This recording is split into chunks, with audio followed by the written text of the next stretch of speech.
What is going on, everybody? It is your boy, the Bad Diggity Dizzle. This is becoming a reoccurring theme, isn't it? Don't you love it? Don't you love it? Giants fans, we are 6-1. Love you guys and girls, man. We deserve this. They don't make it easy. We ain't dominating anybody. We're 6-1. We are 6-1. Unbelievable. We have the most wins in the NFL. Tied for the most wins in the NFL no matter what happens today because the Eagles are off. So 6 wins. Nobody has more in the NFL. It always tastes amazing. Few things. First of all, hit the thumbs up. It helps out the video huge. Come on, Giants fans. Bang the hell out of that thumbs up. Let's go. We're 6-1. This team should be headed to the playoffs.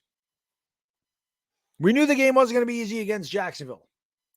That's for sure. But before I get into having to actually beat 2 opponents today and really go off on the officials, because I was absolutely pissed. The NFL should be ashamed of itself for putting that group of officials out there. But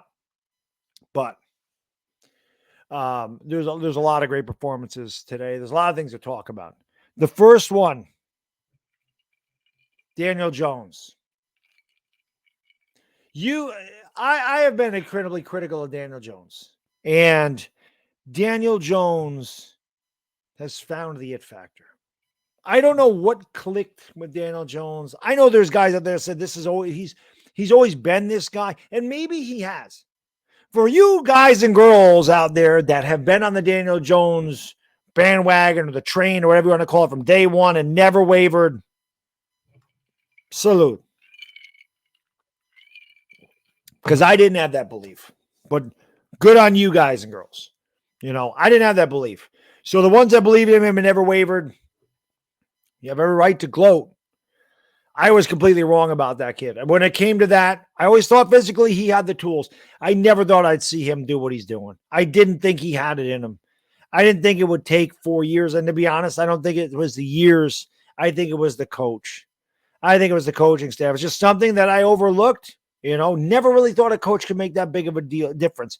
But he has. I know coaching's important, but I didn't know coaching could give a guy instinctual fortitude in the pocket, if that's even a word. The confidence, because I've seen Daniel Jones grow from like a young cub to an absolute lion. When he chewed Marcus Johnson out for dropping, which was like the 7th drop of the game, I never saw Daniel Jones show that kind of emotion. I never saw Daniel Jones lay into one of his receivers, and I'm sitting there going, that kid's becoming a leader right before our eyes. The 5th game-winning drive in the 4th quarter for Daniel Jones. The man's taking off with his legs. He's throwing dimes all over the field. I mean, like I said, his numbers may not be as good as his numbers would have been amazing had his receivers held on to the ball. I listen. People are like, you owe an apology. I owe you an apology, Daniel Jones. I owe you an apology. Never did I think I'd be sitting here saying, you know, especially with the way he started the year, not the way he started the year, but before the year started, that I'd be saying I want Daniel Jones back as a quarterback. But,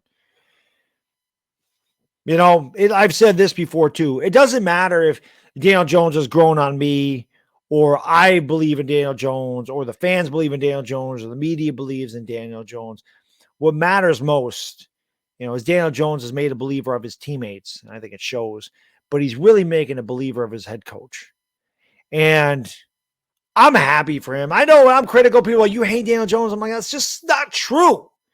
You know, I didn't like the pick. I'm the first one to tell you. I didn't know anything about Daniel Jones. I'm like, why are we taking a Duke quarterback? I already saw that song and dance once. I didn't like the pick. That didn't mean I hated him.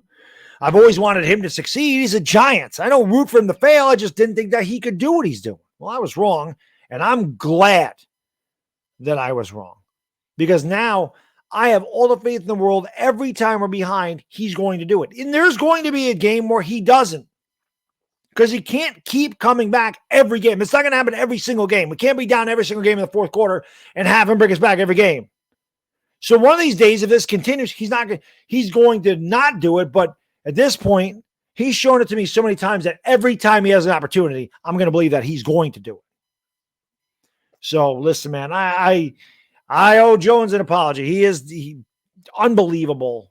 The development in this year alone, what he's been able to do with nothing out there.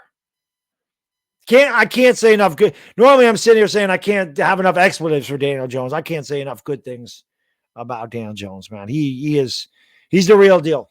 I missed the boat on that one. I can tell you that. Evan Neal obviously got hurt. Hopefully Evan Neal's okay. Something to do with the MCL. Evan Neal said after the game he's okay, but knees are tricky. Hopefully it's just a sprain. It's not a tear. And he can get back out there before the year ends. Although Phillips came in, did a great job. Bredesen went out. Azudu did a good job. The offensive line did a fantastic job. This team, Patricia Train talked about it on a couple weeks ago when Chris and I were on her channel. This coaching staff prepares everybody.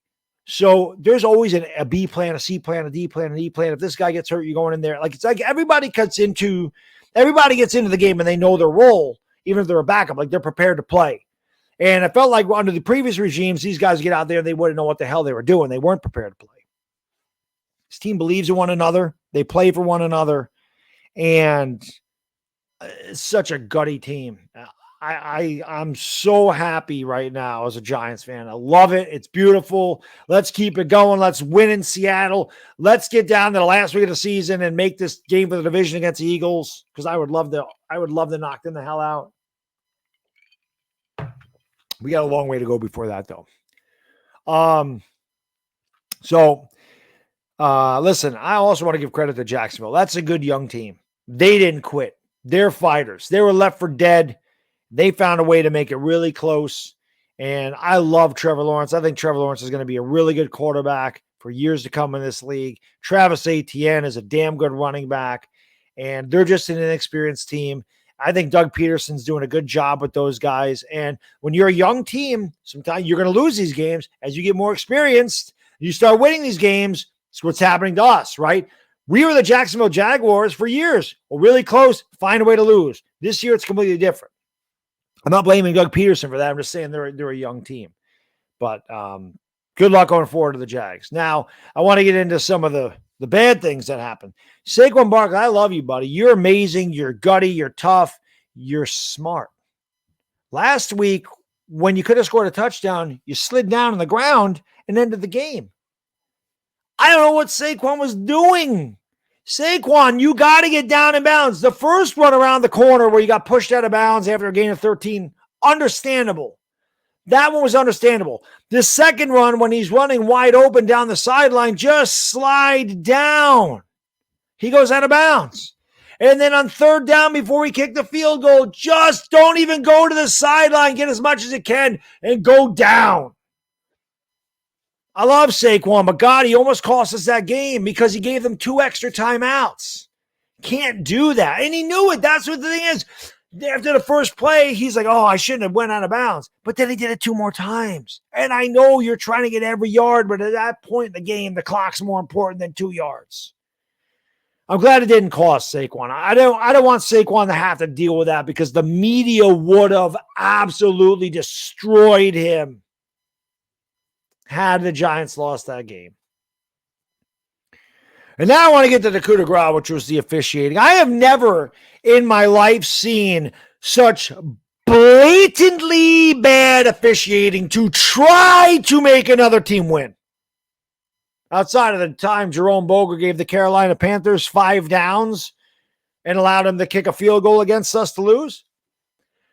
Every freaking time of that last drive, Kayvon Thibodeau held, wrap arm around his body, wrap the arm around, did not call a flag. Daniel Jones would slide on the ground, he get hit late, did not call a flag. Our tight end literally has his eyeball ripped out of its socket, not a flag. Dexter Lawrence falls down on the ground, has Trevor Lawrence's jersey like this and pulls on it like this. Personal foul.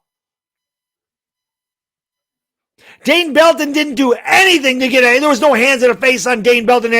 Whoop, hands in the face. Let's stop the clock with all these penalties. Let's keep giving the Jaguars an opportunity to stop the clock because they have no timeouts.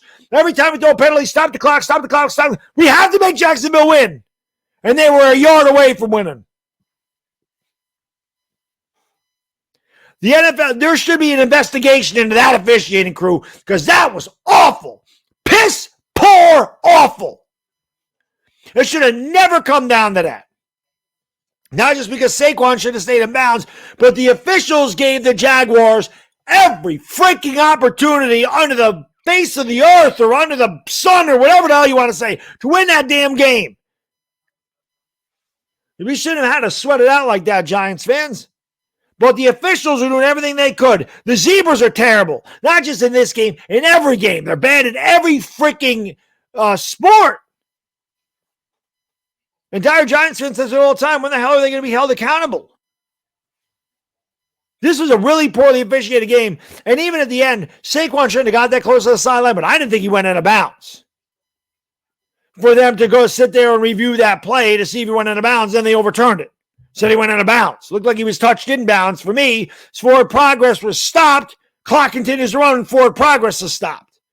He didn't go out of bounds on his own. He had help.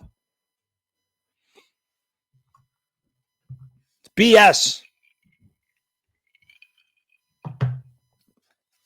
They tried.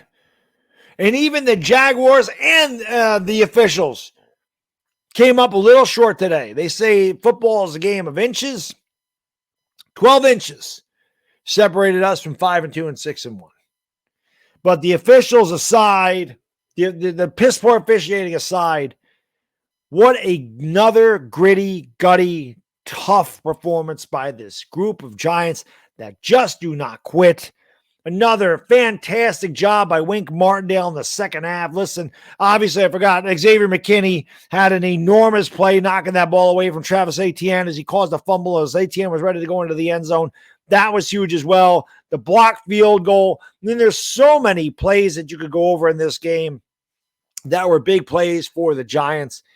And again, this is just, it's a special year right now, man. You know, it's a special year because not only are we finding ways to win these games, we are getting some breaks. We are getting bounces in our direction. You know, the officials were not trying to give us those today. But God almighty, man, this team is so much fun to watch. Even if they are going to put me in an early grave, it's worth it. Every time you win games like this, it's just so much easier, man. Can you imagine losing today, what that would have felt like, even if we were 5-2? But somehow, some way, this gritty, gutty, tough group of Giants full of heart, they find a way to do it again. We got a long flight to Seattle, but that flight to Seattle will be so much quicker. And I can tell you, if they would have blown this game and Saquon would have had a lot to answer for, that flight to Seattle would have been a nightmare for him. So for Saquon, for the rest of these Giants, for the fan base, thank God we won this game. Anyway, it's all I got in this video. As always, thank you for watching. Hit the like, hit the subscribe, ring the bell. I'm not going to do the Yankee game tonight. I will probably do a post-game Yankee. When the Yankees are done, I'll probably come on for like an hour like I did last night. We'll do that, but I'm not going to call the game. I want to go hang out with my kid. I've been down here all day, so I'm going to go hang out with little Baddog, watch some of the game with him, watch the rest of these NFL games and get some dinner. You guys enjoy the rest of your Sunday. Thank you for watching. Bad Diggy Dizzle, and I'm out. Peace.